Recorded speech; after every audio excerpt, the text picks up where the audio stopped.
যার নাম কি জানেন? ধরচাপ বেলাল ভাই। তাজুল ভাইকে 7 লক্ষ ফলোয়ার একটি আইডি তাকে গিফট করলেন। আরও কি গিফট করলেন জানেন? তার আইফোনটি এবং তার পাওয়ার ব্যাংকটিও তাকে গিফট করছেন। এবং অনেক লোকেই ধরচাপ বেলাল ভাইয়ের নামে কুসংস্কার করতেছেন। কী কুসংস্কার জানেন?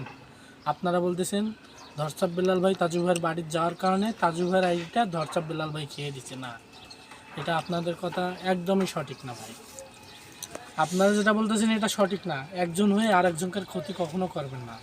আপনি যাকে নিয়ে সমালোচনা করবেন সে উপরে উঠবে, আরও উপরে উঠবে, কিন্তু অতএব কারো নিয়ে কেউ সমালোচনা করবেন না। তাজু ভাই একজন ভালো মানুষ, তার আইডিটা অবশ্যই ফেরত আসবে। আজ হোক কাল হোক আসবে। তার আইডিটা অলরেডি ফেরত এসেছেন, আমরা সকলেই দেখছি। বর্তমান আইডি তার হাতে উনি কাজ করতেছেন। তাই আমি বলতেছি ধরচাপ বেলাল ভাইয়ের পাশে সবাই থাকেন, তাকে নিয়ে কেউ কুকুক্তি করবেন না, কেউ তার পাশে থাকবেন সকলেই। আমিও তার পাশে আছি ইনশাআল্লাহ। আবারও নতুন কোনো ভিডিওতে আপনাদের সাথে দেখা হচ্ছে। সবাইকে আসসালামু আলাইকুম, ভালো থাকবেন, সুস্থ থাকবেন, আবারও দেখা হবে।